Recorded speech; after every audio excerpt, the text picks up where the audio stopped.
Sierra Victor, Roger, our navigation inbound Kuvels via Kuvels cleared RNP approach runway 23, report establishment final, the QNH 1013.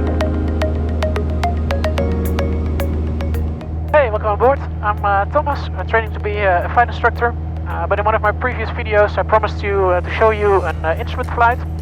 So here we are. We are on vectors by the Lelystad approach service, and they're guiding us towards an instrument approach into the airport. I have the plate here. I'll try to see if I can edit it in so you can actually follow along and watch what's happening and how it all works. And of course you get to listen along with the ATC audio as well. If you like my videos, click subscribe somewhere down there in the right bottom corner. And for now, enjoy. So what we're doing here is we're flying on what they call vectors, and that means the air traffic controller is watching his radar, and he's telling us where to go. And I have a little heading bug here that I can set, and he told us now 040. So I'm pointing the nose in that direction, and he'll figure out how we get there. We also have an approach plate that I promised to show you, and that helps us figure out how we actually get to the final part to the airport. So in this case he's giving us vectors, and he's going to place us somewhere on the final approach track, which is the straight line to the runway in this case. I'm expecting him to vector us just past the Kuvels point, which is on the GPS, and we prepare everything that's on here to set up the aircraft and have everything ready for the approach. So we go top left, and we get the ATIS 120730. Actually I have that set here, I already got it, it's in here in ForeFlight. Then the plate also gives us the other frequencies of the tower, which we have already set up because we can expect him to tell us contact the tower once we get closer. We also have some other things to check, so we need to know final approach course is 227. We need to check that when we get there. The altitude to start at is 3,000 feet. We are at 3,000 feet, so that's good. It's an LPV approach with a decision altitude of 238 feet. That's a dangerous mistake if you do it the other way around. So we're going to set that up. So I'm going to tell my avionics here that I want a baro minimum of 240. It doesn't actually do 238, so I have to round it. 240, set. That means the aircraft is going to beep and tell me when we get to the minimums, which is as low as we can go without seeing anything. Obviously in this case we'll see the runway from very far away, but if we don't, that is the point that we need to see it. Otherwise we go around and we take off again and make another attempt. The other parts that are interesting is knowing where we need to intercept the glide slope, which is a point. Return left heading 320 and descent altitude 2,000 feet. Left 320, descent 2,000 feet, QNH 1013, go Sierra Victor. So he told us left 320 and descent 2,000 feet, so we check 1013 set in both, reduce the power, turn the carb heat, and then it's like a normal descent as you do VFR as well. And then I continue my story that the minimums we have here, we also want to know where we want to descend. So in this case it's a point called Lima Echo 124, and well, if we're intercepting it at 2,000 feet, then actually that point doesn't work anymore, because that point is made for 3,000. You'll see that on the plate. The next step is that once we get to the actual descent, we follow the glide slope. We want to know how fast we need to descend. We want to prepare for that. So I know that we're going to fly around 80-85 knots. So that's about 400 feet per minute descent. So I can set that on my screen here. And then I know how fast to descend to stay nicely on that slope, because otherwise you need to adjust and go up and down, and you're sort of following it like this. Whereas if you know your correct descent rate already, then it's super easy to fly a smooth approach in there.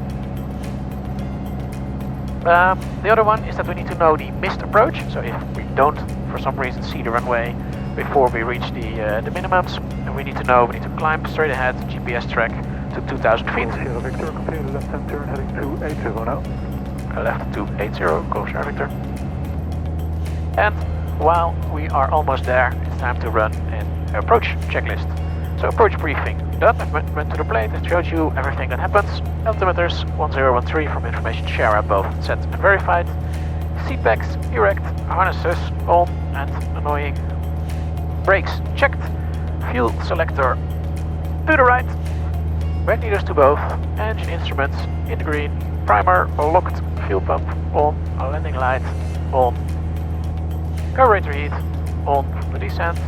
Mixture, rich, throttle as required, while we're not descending yet, so we wait for it. And 280 coming up. Golf Sierra Victor, cleared left-hand turn heading 260, cleared RNP final, runway 23, report established on final, QNH on 0, Anthony. Left 260, cleared RNP 23 and report final, Golf Sierra Victor. So 260, cleared for the approach, report final, which means we fly this heading until the GPS tells us, or sometimes the radio, in this case GPS, tells us that we're on the track. And then report final, so we can tell him we're ready, we're established. He wants to know that, so he can tell us contact the tower. We've done the approach checklist, and we are ready to go.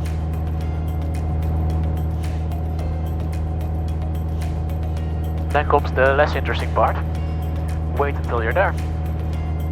We see that the track indication is coming up, so we will start a left turn, stay on it, nicely intercept it.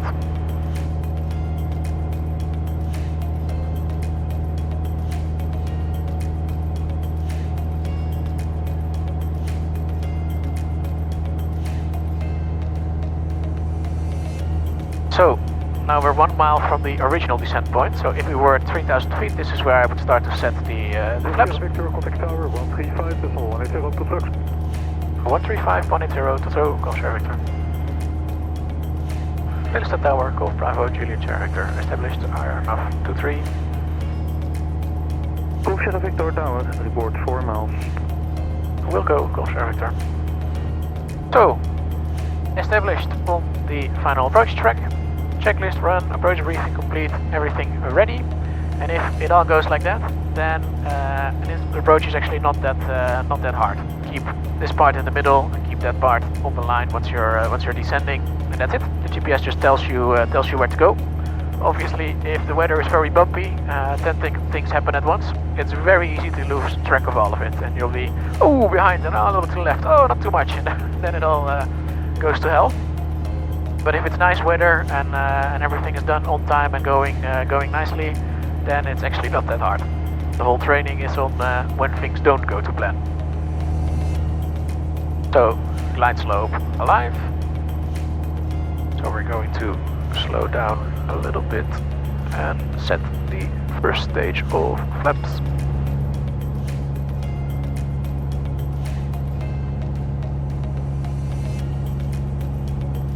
And it's really almost like you do visually on downwind. It's almost the same power settings as well.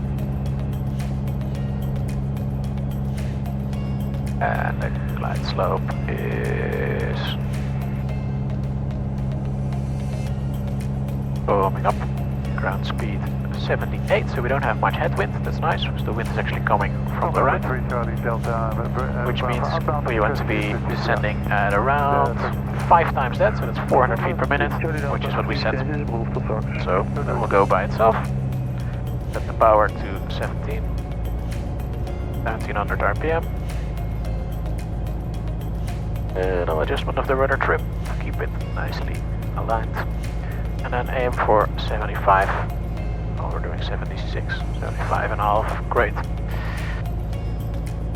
Peek out the window to cheat and see that the runway is over there. Always nice if it's still there. Leaving 2000 and having 2000 set for the missed approach altitude. Little dots are going to tell us what to do. So in this case we have a little dot that's 1 millimeter up, so it's telling us to fly up a little, so I added a little bit of power. I'm going to be a little bit higher. The other line is nicely in the middle, so that's good. Wind is changing while you descend, because every altitude has its own little wind pattern, so in this case we're going to turn a little bit to keep it there. Put on the heading bug, and the controller wanted to hear a 4 mile final as a report, so we are 4.6, so counting down. And as we descend, interestingly, there's more wind here than high up. But the wind today is strange in general. They said it's varying in all kinds of directions. Golf Sierra Victor, 4 mile final. Golf Sierra Victor, wind 2909er, runway 23, cleared land.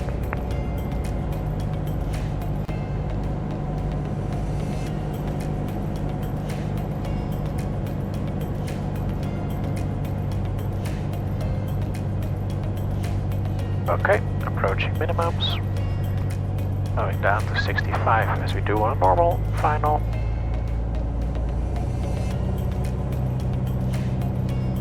I really feel the wind here.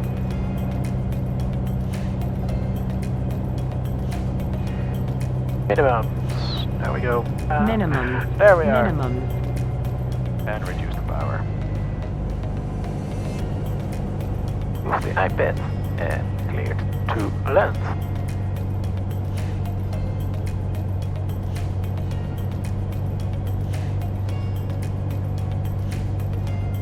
And now we can really feel the gustiness of the wind. I'm gonna leave it at flaps 2 and prepare for a crosswind landing.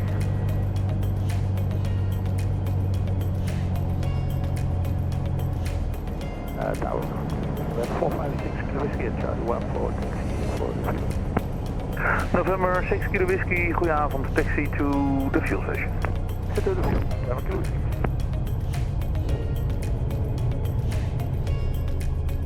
So I hope you enjoyed the demonstration. This is how you fly on instruments and how you get the airplane back at the airport when there's no visibility.